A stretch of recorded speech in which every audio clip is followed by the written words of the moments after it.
Guys, क्या आपको भी एक्टिव से पैसिव बनाना हौवा लगता है, मुश्किल लगता है? तो आपसे नहीं लगेगा, क्योंकि एक्टिव से पैसिव बनाने से आसान टॉपिक तो कुछ है ही नहीं। और अगर आप इस वीडियो को एंड तक देख लेंगे तो आप भी यही बात बोलेंगे कि एक्टिव से पैसिव बनाना तो बिल्कुल आसान है, सिर्फ और सिर्फ 1 सेकेंड ही तो चाहिए। जी हाँ, सिर्फ और सिर्फ 1 सेकेंड में आप किसी भी टेंस के एक्टिव सेंटेंस को पैसिव में बदल लेंगे। बस आपसे एक प्रॉमिस मांगती हूँ कि इस वीडियो को आप एंड तक देखें। अगर आप इस वीडियो को एंड तक देखेंगे तो आपको सिर्फ और सिर्फ 1 सेकेंड ही लगेगा एक्टिव से पैसिव बनाने में। जी हाँ, आप देख सकते हैं आपके सामने 12 टेंसेस हैं, बट टेंशन ना लीजिए, क्योंकि 12 में से 4 टेंसेस की पैसिव बनाई ही नहीं जाती, बचते हैं 8। वो भी 8 नहीं, मैं 3 कहूँगी, क्योंकि इनडेफिनिट समझेंगे तो आप तीनों एक साथ समझेंगे, कंटिन्यूअस में भी दोनों आप समझ लेंगे, परफेक्ट में भी तीनों। मतलब कुल मिला के 3 ऐसे पैटर्न्स हैं जो आपको तैयार करने हैं। Guys, my name is Kanchan, you are watching me on English connection. आज के इस वीडियो में मैं आपको टिप्स एंड ट्रिक्स दूंगी, जिसकी वजह से आप बहुत ही आसानी से एक्टिव से पैसिव बना पाएंगे। बट एक चीज़ बहुत इंपॉर्टेंट है, अगर आपको टेंस नहीं आता, मतलब टेंस आपके लिए क्लियर नहीं है, तो मुश्किल आएगी। लेकिन अगर थोड़ी बहुत भी आपको टेंस की नॉलेज है तो कोई दिक्कत नहीं है। अगर आपको बिल्कुल टेंस नहीं आता तो आप जाके इस वीडियो को देखिए, 1 घंटे में सारे टेंसेस क्लियर हो जाएंगे। मैं यहाँ वेट कर रही हूँ, वापस आइएगा, फिर आप यहाँ पर 10 मिनट दीजिए और टेंस और एक्टिव पैसिव बिल्कुल क्लियर। गाइस, मेरा ऐप भी अगर अभी तक आपने इंस्टॉल ना किया हो तो जल्दी से प्ले स्टोर पर जाएं, इंग्लिश कनेक्शन टाइप करें, ऐप को इंस्टॉल करें और रोज कुछ ना कुछ नया सीखें। और अगर आप इस चैनल पर नए हो तो चैनल को सब्सक्राइब कर लें, उसके बाद आने वाले बेल आइकॉन को प्रेस करें, ताकि हर दिन आपके फोन पर घंटी बजे और आपको रिमाइंड कराए कि कुछ सीखना है आज इंग्लिश में। चलो उठो। तो बस पैसिव वॉइस की ज़रूरत कहाँ पड़ती है ये समझना बहुत ज़रूरी है। अगर आपके सामने एक्टिव सेंटेंस से पैसिव बनाना है वो तो मैं आपको बता रही हूँ, चुटकियों में आप कर लेंगे, लेकिन पैसिव वाले सेंटेंसेस हम कब बोलते हैं ये समझना ज़रूरी है, जब ध्यान आपको क्रिया की ओर खींचना हो। कुल मिला के करने वाला इंपॉर्टेंट नहीं है, वो क्रिया इंपॉर्टेंट है। या फिर जब ये ना पता हो कि करता कौन है। अब जैसे किसी को कोई किडनैप कर ले तो पता नहीं होता ना कौन किडनैप किया है, किसने किडनैप किया है, बस आप ये बोलते हैं उसको किडनैप कर लिया गया है, तो क्या बोलेंगे? She has been kidnapped. बस, तो ये सब कुछ आपके लिए भी चुटकियों का खेल बनेगा। देखिए, she is playing the flute, ये क्या है? ये प्रेजेंट कंटिन्यूअस टेंस का सेंटेंस है, मतलब वह बांसुरी बजा रही है, ये एक्टिव है, इसे पैसिव बनाना है। यहाँ पे देखिए कि फोकस हमारा कहाँ है कि वह बांसुरी बजा रही है, जो मेन फोकस है सब्जेक्ट पर है, लेकिन जब पैसिव बनाते हैं तो क्रिया पर फोकस आता है, तो पैसिव बनेगा बांसुरी बज रही है। कौन बजा रहा है इससे मतलब नहीं है। तो देखिए बनाएंगे कैसे, इसका पैसिव हो जाएगा the flute is being played. ये कैसे बना और कैसे जल्दी से बनेगा ये समझते हैं। तो देखिए यहाँ पे आपका ये है सब्जेक्ट, ठीक, फिर आपने यूज़ किया है हेल्पिंग वर्ब, ये आप समझते जाइएगा, सब्जेक्ट हेल्पिंग वर्ब, फिर आपका मेन वर्ब है, ठीक, उसके बाद आपका ऑब्जेक्ट है। ये होता है किसी भी एक्टिव सेंटेंस का पैटर्न। जब हम पैसिव बनाते हैं तो हम बस एक चीज़ उल्टा कर देते हैं कि हम ऑब्जेक्ट को सब्जेक्ट की जगह पर ले आते हैं। तो यहाँ ऑब्जेक्ट कर देते हैं, बट ध्यान रखिएगा वो बन सब्जेक्ट ही जाता है, उसको हम सब्जेक्ट की तरह ही ट्रीट करेंगे। ऑब्जेक्ट को यहाँ ले आएंगे और इन दोनों को ऐसे ही उतार लेंगे और सब्जेक्ट को लास्ट में ले जाएंगे। तो object plus helping verb plus main verb, ठीक है, प्लस वो सब्जेक्ट यहाँ आ जाएगा। लेकिन सबसे इम्पॉर्टेंट चीज़ है, ये जो मेन वर्ब है इसकी हम थर्ड फॉर्म ही यूज़ करेंगे, मतलब V3 यूज़ करना है यहाँ पे आपको। तो ये सबसे बड़ी टिप है, किसी भी तरीके का पैसिव सेंटेंस बोल रहे हैं, लिख रहे हैं या एक्टिव से पैसिव बना रहे हैं, जो मेन वर्ब होगी उसका थर्ड फॉर्म ही आएगा। जी हाँ, V3 ही यूज़ करेंगे आप सभी पैसिव सेंटेंसेस में। तो अब बचता है ये आपको समझना है इसके अकॉर्डिंग, मतलब कि यहाँ देखिए शी इज़ है, इसके अकॉर्डिंग हमने हेल्पिंग वर्ब यूज़ किया। लेकिन जब पैसिव बनाएंगे तो हम जो यहाँ पर ऑब्जेक्ट को सब्जेक्ट बना देंगे उसके अकॉर्डिंग हेल्पिंग वर्ब यूज़ करेंगे। ये मतलब नहीं रहेगा कि यहाँ पर क्या आया है, ठीक है। यहाँ सब्जेक्ट अगर सिंगुलर है तो वर्ब सिंगुलर यूज़ होगी, और अगर यहाँ जो ऑब्जेक्ट लेकर आए हैं हम वो अगर प्लूरल होगा तो हम यहाँ पर प्लूरल वर्ब यूज़ करेंगे। बस इस बात का आपको ध्यान रखना होगा। तो देखिए हमने इसको कैसे किया, हम यहाँ से जो ऑब्जेक्ट है इसको यहाँ पर सब्जेक्ट बना देते हैं, तो द फ्लूट यहाँ आ गया। अब यहाँ पे इज़ है, हमने यहाँ पे इज़ इसलिए यूज़ किया क्योंकि ये भी सिंगुलर है। उसके अलावा हमने यहाँ पर ये एक एक्स्ट्रा वर्ड यूज़ किया है बीइंग। तो जब भी कंटिन्यूस टेंस के आपको पैसिव बनाने हों तो आप बीइंग का यूज़ करेंगे, वो सबसे ज़्यादा इंपॉर्टेंट है, ठीक है। और वर्ब आपकी वही रहेगी हेल्पिंग वर्ब, और जो मेन वर्ब है उसको आपने V3 में कन्वर्ट कर दिया। प्लेइंग था, आपने यहाँ प्लेड कर दिया। बहुत ही सिंपल है, बहुत ही simple. The flute is being played. Clear. अब आगे आते हैं, he is recording this conversation. ये एक्टिव वॉइस है, मतलब वह इस बातचीत को रिकॉर्ड कर रहा है। फोकस कहाँ है? यहाँ पे, ही पे। वह पे। अब पैसिव बनाएंगे तो दिस कॉन्वर्सेशन को बना देंगे हम सब्जेक्ट, दिस कॉन्वर्सेशन इज, अब बीइंग लगा दिया और recorded, this conversation is being recorded, recording का रिकॉर्डेड, या फिर this conversation is being recorded by him. अगर आप सब्जेक्ट को मेंशन कर रहे हैं, वो भी इम्पॉर्टेंट है, तो आप बाय को लगा के यहाँ पर इसको यूज़ करेंगे। लेकिन ध्यान दें यहाँ ही था, ये ऑब्जेक्टिव केस में आके हिम बन जाएगा, हम बाय ही नहीं करेंगे, ऑब्जेक्ट में हम हिम का यूज़ करते हैं। शी होता तो हर कर देते, आई होता तो मी कर देते। क्लियर?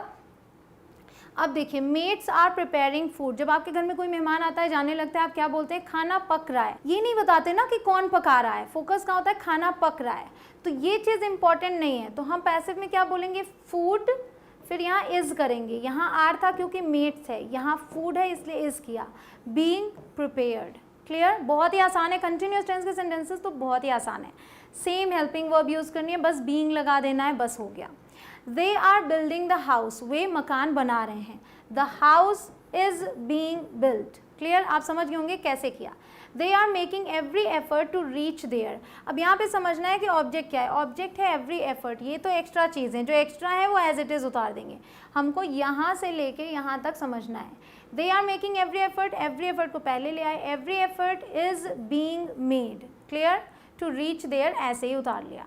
दे को यूज़ करना हो, बाय देम लगाकर यूज़ कर लेंगे आप। somebody was watching me, ये हो गया आपका पास्ट कंटिन्यूअस। ठीक है, तो यहाँ पे है कि कोई मुझ पर नज़र रख रहा था। अब हम मी को जब सब्जेक्ट बनाएंगे, तो जब हम यहाँ वाले को यहाँ ले जाते हैं, ऑब्जेक्ट बनाते हैं, आई को मी करते हैं, तो जब मी को इधर ले आएंगे तो आई करेंगे क्योंकि ये सब्जेक्ट होगा।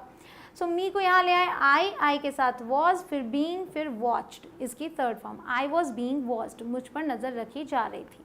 Clear? Shopkeeper was selling the books, अब यहाँ क्या है कि दुकानदार किताबें बेच रहा था, किताबों को पहले ले आएंगे, द बुक्स, अब बुक्स है इसलिए वर कर दिया, the books were being sold. Clear? By shopkeeper ज़रूरी नहीं है मेंशन करना, क्योंकि इट्स बट ऑब्वियस कि शॉपकीपर ही तो बेचेगा। क्लियर? अब आता है आपके लिए question number 1, robbers were robbing the bank. अब जल्दी से आपको कमेंट सेक्शन में इसका जवाब लिखना है। ऐसे ही 2 सवाल और मैं आपके लिए पूछूंगी ताकि आपके लिए कॉन्सेप्ट्स क्लियर हो। तो अगर जो भी कमेंट सेक्शन में जवाब देता है उसको मैं वहाँ पर चेक करूँगी और बता दूंगी कि आपका जवाब सही है कि नहीं। तो पॉज कीजिए वीडियो को और जवाब लिखिए, दोनों ऑप्शन में से कौन सा ऑप्शन सही है। आप 1 या 2 भी लिख सकते हो और पूरा सेंटेंस भी लिख सकते हैं। क्लियर? अब आते हैं वापस से इस चार्ट पे। आपके लिए ये कॉन्सेप्ट क्लियर हो गया, कंटिन्यूअस बिल्कुल क्लियर। बचा क्या आपके लिए? इनडेफिनिट और परफेक्ट। तो इनडेफिनिट के लिए मैं आपको ट्रिक देती हूँ और वैसे ही आपको इसके लिए भी दूंगी। अब देखिए, यहाँ पे हम बीइंग का यूज़ कर ले रहे थे और हेल्पिंग वर्ब सेम थी, लेकिन यहाँ क्या करेंगे कि जब जब इनडेफिनिट आ जाए आपके सामने तो बस इसके बाद वाला, अगर ये आ जाए तो ये आ जाए तो ये, और वो आ जाए तो वो, इसका हेल्पिंग वर्ब यूज़ करेंगे। मतलब यहाँ पे आई प्ले द फ्लूट है, आप समझ गए, प्रेजेंट इंडेफिनिट है, तो आपको इसमें यूज़ होने वाले helping verb is, am, are में से कोई यूज़ करना होगा और मेन वर्ब की तो थर्ड फॉर्म लगनी है। क्लियर? उसी तरीके से आपको ये दिख जाए सेकंड फॉर्म यूज़ हुई है वर्ब की, तो आप वॉज या वर यूज़ करेंगे यहाँ से। और उसी तरीके से अगर आपने देखा विल यूज़ हुआ है, फिर V1 आया हुआ है, फ्यूचर इंडेफिनिट है, तो आप विल बी का यूज़ कर लेंगे। ठीक है, क्लियर हो गया? अब देखिए यहाँ पर आई प्ले द फ्लूट, मैं बांसुरी बजाती हूँ, बांसुरी मेरे द्वारा बजाई जाती है, ये हुआ इसका पैसिव।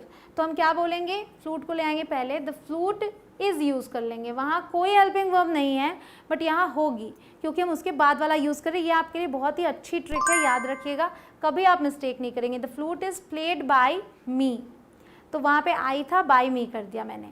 यू लर्न इंग्लिश, आप अंग्रेजी सीखते हैं, अंग्रेजी आपके द्वारा सीखी जाती है। English is learned by you. Clear?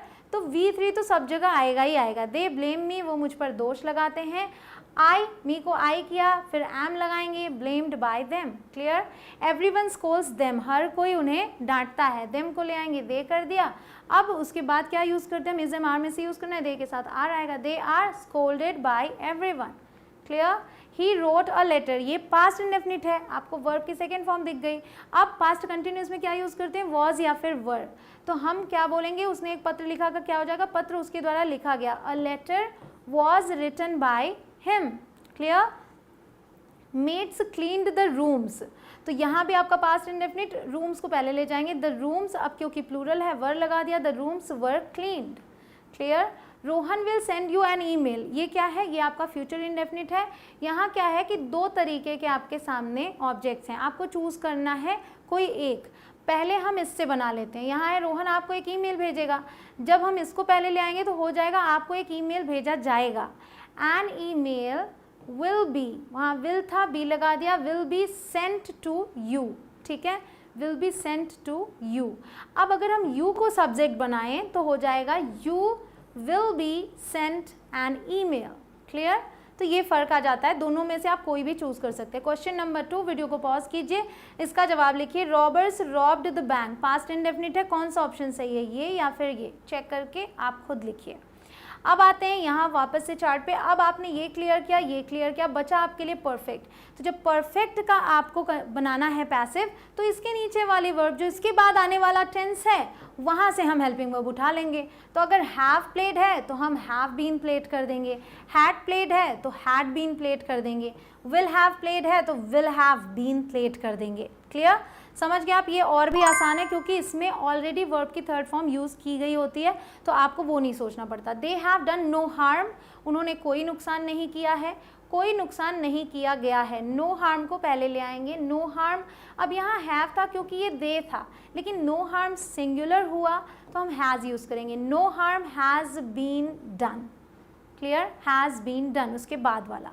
Workers have made the arrangements, the arrangements have been made, by workers भी कर सकते हैं बट इट्स क्लियर इसलिए नहीं किया। they had made the announcement, the announcement had been made, ये आपका past perfect था, past perfect continuous का verb यूज़ कर लिया। he will have spent all the money by next year, अगले साल तक वो सारे पैसे खर्च कर चुका होगा। तो will have spent ये क्या है, future perfect, future perfect continuous में क्या यूज़ करते हैं हम, will have been। so by next year आप पहले लिखें या बाद में एक ही बात है। ऑल द मनी था आपका ऑब्जेक्ट, उसको ले हमने सब्जेक्ट बनाया, all the money will have been spent.